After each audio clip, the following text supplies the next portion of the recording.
10 क्लासमा पढ्दै बिहे गरेँ, 11 सम्म त पढेँ, 12 को क्लास लिन पाएन। अप्ठ्यारो धेरै हुन्छ, केही नसोचेर आउने, यति धेरै भार हुने, अब सबै कुरा आफूले गर्नु पर्यो। अब त्यो बेला त सम्झिन्छु त, मलाई दुःख लाग्छ आजकल। बियाह भेलै 15 साल। बाल विवाह में बियाह भ जाइ छलै त मतलब बहुते तकलीफ होइ छलै, पढ़ाइयो लिखाइ छुटि जाइ छलै, आ बहुते चीज बुझ्नहु नै रहै छलै। नेपाल दक्षिण एसियाका सबैभन्दा धेरै बाल विवाह हुने देशहरूको सूचीमा तेस्रो स्थानमा पर्दछ। राष्ट्रिय जनगणना 2078 का अनुसार 30.4% किशोरीहरूको 15 देखि 17 वर्षको उमेरमा र 10.2% किशोरीहरूको 10 देखि 14 वर्षको उमेरमा नै विवाह भएको तथ्याङ्क छ। बाल विवाह जस्तो गम्भीर समस्यालाई सम्बोधन गर्न प्लान इन्टरनेसनलले आसमान नेपाल र बी ग्रुपसँगको सहकार्यमा नेपालका उच्च बाल विवाह दर भएका जिल्लाहरू धनुषा र बर्दियामा चाइल्ड नट ब्राइड बाल विवाह न्यूनीकरण परियोजना कार्यान्वयन गरेको छ। परियोजनाले धनुषाका विदेह नगरपालिका, जनकनन्दिनी गाउँपालिका, कमला नगरपालिका, शहीद नगर नगरपालिका र सबैला नगरपालिका र बर्दियाका बारबर्दिया नगरपालिका, मधुबन नगरपालिका, ठाकुरबाबा नगरपालिका र गेरुवा गाउँपालिकामा बाल विवाह न्यूनीकरणमा केन्द्रित विभिन्न सचेतनामूलक गतिविधि सञ्चालन गरेको छ।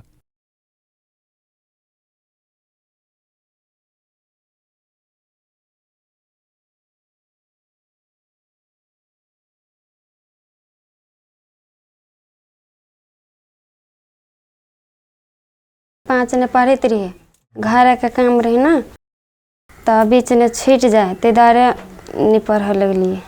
2 वर्षदेखि विद्यालय जान छाडेकी किसिया अचेल पुनः विद्यालय जान थालेकी छिन्। उनको गाउँमा सञ्चालन भएको द्रुत सिकाइ केन्द्रमा नियमित सहभागी भएपछि उनको शैक्षिक यात्राले फेरि गति लिएको हो। हम 8 में पढ़े थे, सब दिन जाए स्कूल, बड़ निक लगे पढ़ने, मन लगे। बस क्लास तली पढ़बे, के बाद से बैंक में नौकरी करबे, से सपना है। म अहिले स्कुल जानलाई राम्रो लाग्छ, पढाइ गर्नु, राम्रोसँग नोकरी जागिर गर्नु, त्यसैमा म पनि रहेछु। म गर्दिनँ त्यो बाल विवाहमा बिहा गर्दिनँ, पढाइ जतिसँग गर्ने गर्नु, नगरेपछि पछि हेर्नु। द्रुत सिकाइ केन्द्र विविध कारणले विद्यालय छाडेका र कमजोर सिकाइ भएका बालबालिकालाई केन्द्रित गरी उनीहरूको सिकाइ क्षमता अभिवृद्धि गर्दै पुनः विद्यालयमा भर्ना हुने अवसर प्रदान गर्ने सिकाइ थलो हो। परियोजनाले घर दैलो अभियान सञ्चालन गरेर विद्यालय बाहिर रहेका बालबालिकाको पहिचान गरी द्रुत सिकाइ केन्द्रमा सहभागी गराएको छ, जहाँ बालमैत्री सिकाइ वातावरण सुनिश्चित गरी रचनात्मक शिक्षण विधिबाट हरेक बालबालिकाले समान रूपले सिक्ने मौका पाउँछन्। 9 महिनासम्म निरन्तर सञ्चालन हुने यो कक्षाबाट प्राप्त सिकाइ उपलब्धिको आधारमा बालबालिकाले विद्यालयमा भर्ना भई पुनः अध्ययनलाई निरन्तरता दिने अवसर पाएका छन्। हामीहरूले तालिममा पाए चाहिँ विभिन्न किसिमका रुचिजनक कार्यक्रमहरू गराएर बारम्बार उसलाई घरमा भेट गर्ने, अनि नआएको खण्डमा किन नआएको फोनले बोलाउने, कम समयमा उनीहरूलाई बढी ज्ञान कसरी हासिल गरेर स्कुलकै अरू विद्यार्थीसँग तुलना गरेर उनीहरूलाई पढ्न सरसँग त्यही क्लासरुममा बस्न कसरी सहज होस् भन्ने त्यस्तो सोचले यो क्लासको मुख्य उद्देश्य थियो कि उनीहरूलाई त्यस्तो किसिमले तयार गर्नु र गराउनु।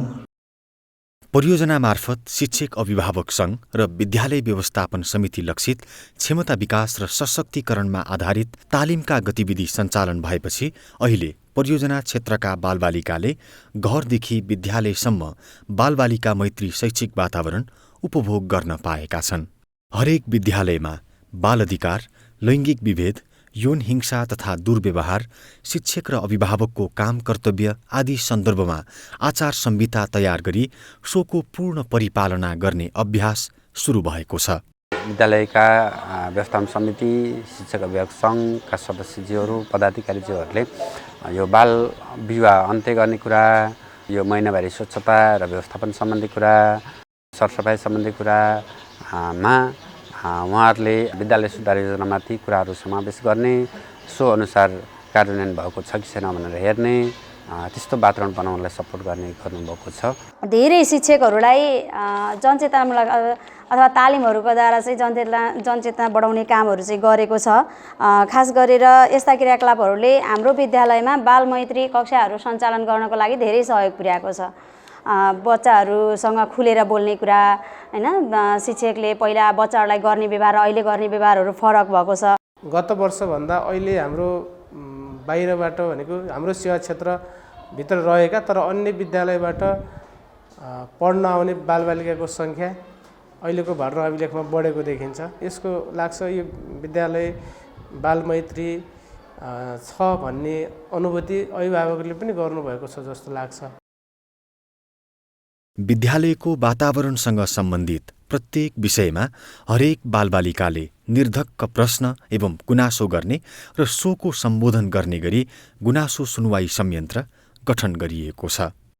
यसैगरी विद्यालय हाताभित्र बनेका महिनावारी व्यवस्थापन कक्ष, लैङ्गिक मैत्री शौचालय, खानेपानी, सरसफाई तथा स्वच्छता सम्बन्धी सुविधाले शैक्षिक वातावरणलाई थप प्रभावकारी बनाएको छ। सँगै कमजोर विद्यार्थी लक्षित उपचारात्मक कक्षा सञ्चालनदेखि लिएर विपन्न बालबालिकालाई शैक्षिक सामग्री सहयोग र उनीहरूको परिवारलाई जीविकोपार्जन सुधारमा सघाउँदै सबै बालबालिकाले शिक्षा लिन पाउने अधिकार सुनिश्चित गर्ने प्रयास परियोजनाले गरेको छ। बी गुरुले मलाई बाख्रा पालनमा सहयोग गरिराख्नु भएको छ। अनि त्यो बाख्राबाट मैले केही फाइदा गरेको छु। उनी छोरीलाई कापी किताब डडपिन पेन्सिल ल्याउन सकेको छु।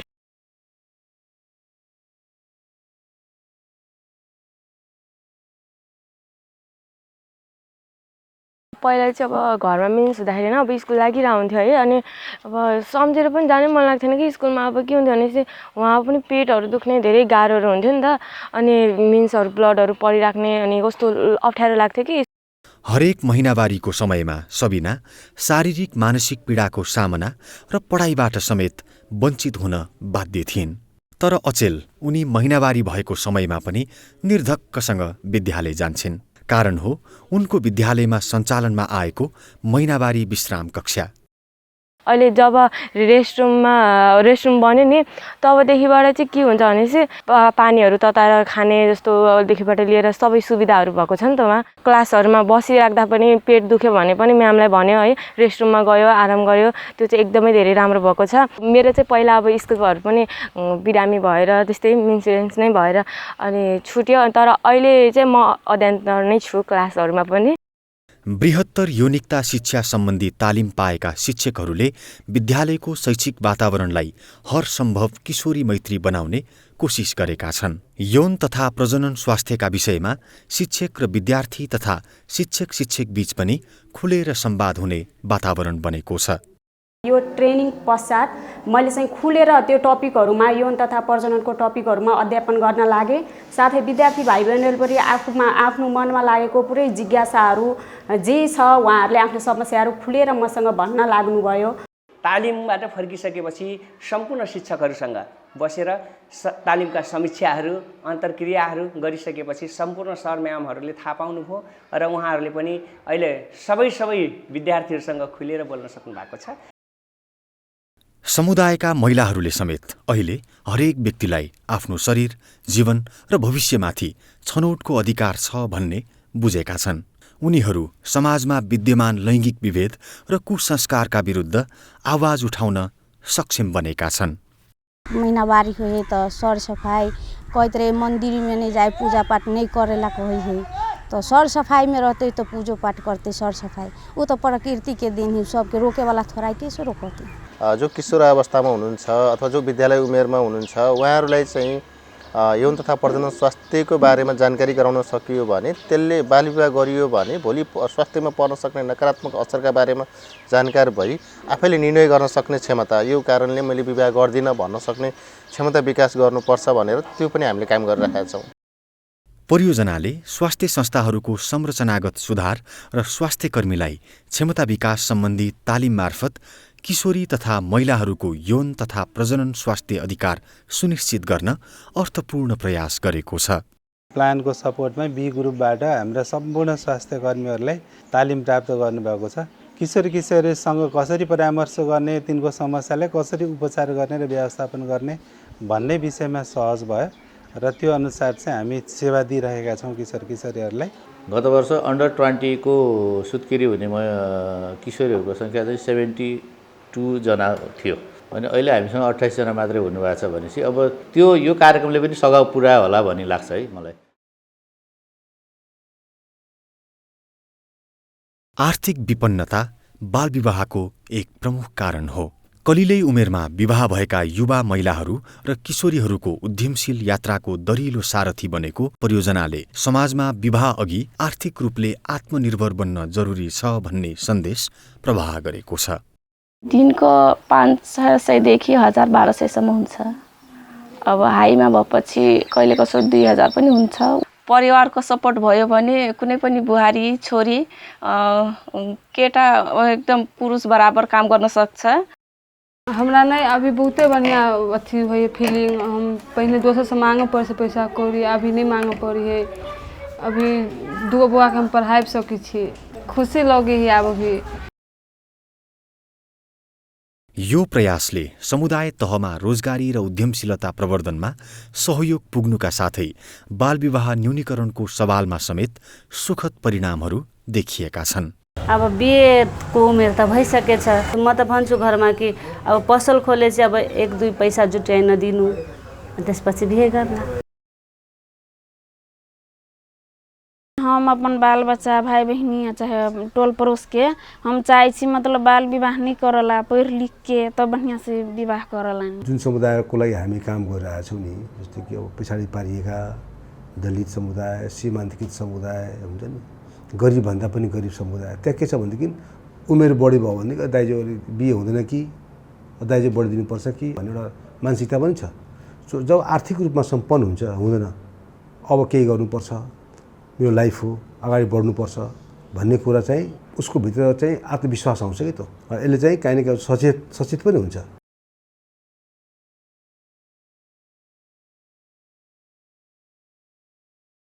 लगभग यहाँ हाम्रो समुदायमा 100-125 घर जति छौँ हामी मुस्लिम यो वार्डमा मात्र। बेला बेलामा हामी आफ्नो समुदायलाई एक ठाउँमा भेला गराउँछौँ कि सबभन्दा पहिला कम उमेरमा विवाह गर्यो भने कानुनको विपरीत हुन्छ र त्यो पछाडि शारीरिक दृष्टिकोणले उसको लाइफ नै ड्यामेज हुन्छ, मर्ने खतरा हुन्छ। त्यो कुरोलाई हामी सम्प्रेषण गर्छौँ समाजमा। समाजमा विद्यमान कतिपय गलत धार्मिक तथा सामाजिक मूल्य मान्यताले पनि बालविवाह र जबरजस्ती विवाहका घटनालाई प्रोत्साहित गरेको पाइन्छ। यसै परियोजना मार्फत समाजको ठूलो जमातलाई प्रभाव पार्न सक्ने धार्मिक नेतृत्व मार्फत यस्ता जटिल मूल्य मान्यतालाई चिर्दै सुसंस्कृत समाज निर्माणको अभियान थालनी भएको छ। शादी होने से घटना हुई ना, बच्चा सब के मतलब शरीर पर हर चीज़ पर धक्का पड़ी है, बच्चा सब अपना पैर पर खार होते तब शादी हुआ चाहिए। यो परियोजनालाई हामी सामाजिक रूपान्तरणको ठुलो पाटोको रूपमा लिइरहेछौँ। संस्कारजन्य कुराहरू छन्, सभ्यताजन्य कुराहरू छन्, सिकाइजन्य कुराहरू छन्। ती कुराहरू चाहिँ मापेर अलिकता मापन हेरेर हुने खालको छैन। तर वैचारिक रूपमा जुन यसले एउटा परिवर्तन ल्याएको छ, यो अलिकता हाम्रो संस्कार, पुरानो जुन संस्कार छ जसलाई अलिकता हामी अलिकता नराम्रो कमजोर संस्कार भन्छौँ, त्यसको विरुद्धमा त्यो क्रान्ति पनि हो। च्याम्पियन अफ चेन्ज COC अर्थात् परिवर्तनका संवाहक सत्र, जसले विशेष गरी किशोर किशोरीहरूलाई बाल अधिकार, यौन तथा प्रजनन स्वास्थ्य अधिकार, बाल विवाह र समाजमा विद्यमान विविध कुसंस्कारको सन्दर्भमा जागरुक बनाएको छ। पहिले आफू जागरुक बनेका यी सचेत किशोरीहरू अहिले आफ्नो समुदायलाई समेत जागरुक बनाउने अभियानमा लागेका छन्। जे हम COC कक्षा में सीखने चली से सब जे हमरा संगे पढ़े छे सबके छिमेक में मतलब गांव में सबके सिखेली। COC मै बसेर बालबालिका शिक्षाको लागि 1 रुपैयाँ अभियान पनि चलायौँ। त्यसमा 4 जना घराइसी अवस्था कमजोर भएका भाइ बहिनीहरूलाई हामीले कपिज होला, पेन यस्तै गरेर हामीले उहाँलाई सहयोग गरेको थियौँ। 16 दिने लैङ्गिक हिंसा विरुद्ध अभियान थियो, त्यो दिन पनि त्यो कार्यक्रम गर्यौँ।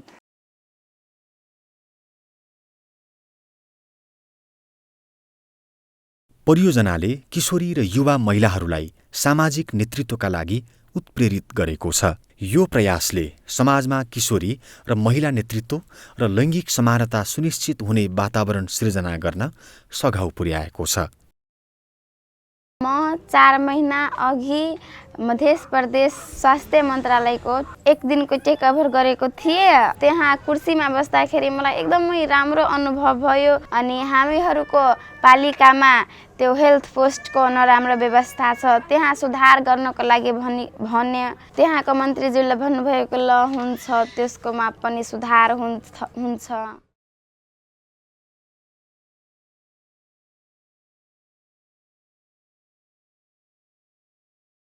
विभिन्न विद्यालयमा गठन भएका बाल क्लबले बालबालिकालाई आफ्ना हक अधिकारका विषयमा ओकालत गर्न सक्षम बनाएको छ।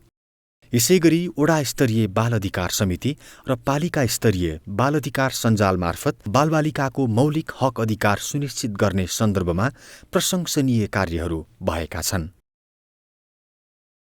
हामीले 2083 सम्ममा पालिकालाई चाहिँ बालविवाह मुक्त घोषणा पालिका गर्ने लक्ष्य चाहिँ छ। उहाँहरूले र हामीले मिलेरै त्यो रणनीति तयार गरेका छौँ। त्यो पालिकाले लिएको लक्ष्यलाई उहाँहरूले पनि फलो गर्नुभएको छ।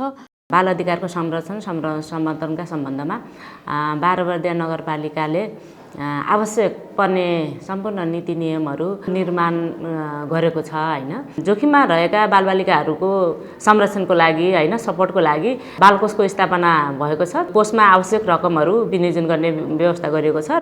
बाल विवाह न्यूनीकरण र बाल अधिकार सुदृढीकरणको सन्दर्भमा परियोजनाद्वारा समुदायमा आधारित संस्थाहरूको क्षमता विकास गरी ती संस्थाहरू मार्फत समुदायको चेतना अभिवृद्धिका लागि विविध गतिविधि सञ्चालन गरिएको छ। जस्तै हामीहरूले के हुन्छ त्यो यो घर दैलो पनि गर्ने, घर दैलो गरेर जस्तै नाटकहरू जस्तो गरेर त्यो समाजमा पनि के हुन्छ त्यो सार्वजनिक जुन भवनहरू छ त्यसमा गएर हामी मिटिङ पनि गर्ने, वार्डको मान्छेहरूसँग सबै बसेर हामीहरूको बिचमा काम हुन्छ। यो हानिकारक अभ्यासहरू भनेको समाज र समुदायको लागि यो दीर्घकालीन रूपमा यसले ठुलो असर पार्ने हुन सक्दछ। त्यसकारणले यस्ता कुराहरूलाई अभियानको रूपमा सञ्चालन गर्नुपर्छ र न्यूनीकरण गर्नुपर्छ भन्ने जनचेतना भयो र त्यही अनुसार हामी सङ्गठित भएर त्यसको न्यूनीकरणको लागि अभियानकै रूपमा कार्यक्रमहरू सञ्चालन गरेको छौँ। बाल विवाह सम्बन्धी यस इलाका प्रहरी कार्यालयमा आएबाट हामीले पनि प्रहरीले केही वडासँग समन्वय गरेर हामीले यसमा संयुक्त रूपमा पनि कार्यक्रम गरेका छौँ र पहिलाको भन्दा रिकर्डहरू पनि हाम्रो इलाका प्रहरी कार्यालयमा पनि अब पहिला धेरै मात्रामा आउने गरे 2-4 वर्ष पहिलाको 6-7 वर्षको पहिलाको तुलनामा अहिले एकदम न्यून छ। जनवरी 2022 देखि डिसेम्बर 2025 सम्मका लागि कार्यान्वयनमा आएको बाल विवाह न्यूनीकरण परियोजनाबाट 72 समुदाय र 80वटा विद्यालयका झण्डै 32,000 बालबालिका र त्यसमा पनि मुख्य गरी किशोरीहरू प्रत्यक्ष लाभान्वित हुने अपेक्षा गरिएको छ। विद्यालयमा बाल मैत्री सिकाइ एवं किशोरी मैत्री वातावरण सुनिश्चित गर्ने हेतुले 1280 जना शिक्षकलाई तालिम उपलब्ध गराउने परियोजनाको लक्ष्य छ। परियोजनाले 1346 बालिका सहित जम्मा 2640 जना विद्यालय बाहिर रहेका बालबालिकालाई विद्यालय शिक्षामा जोड्ने लक्ष्य निर्धारण गरेको छ। यसैगरी 400 किशोरी तथा युवा महिलाहरूलाई स्वरोजगार वा उद्यमीको रूपमा तयार गर्ने योजना छ। 72वटा परिवर्तनका संवाहक कक्षा मार्फत 3600 किशोर किशोरीहरूलाई परिवर्तनका संवाहकका रूपमा समुदायमा परिचालन गर्ने परियोजनाको उद्देश्य रहेको छ। नेपाल सरकारले बालविवाह विरुद्धको राष्ट्रिय रणनीति 2072 अनुमोदन गरी सन् 2030 सम्म नेपालमा बालविवाह अन्त्य गर्ने लक्ष्य लिएको छ। यो लक्ष्य हासिल गर्न बालविवाह न्यूनीकरण परियोजनाले अर्थपूर्ण भूमिका निर्वाह गरिरहेको छ। यसर्थ यो परियोजनाले सुसंस्कृत र समुन्नत समाज निर्माणका लागि उल्लेखनीय योगदान दिएको छ।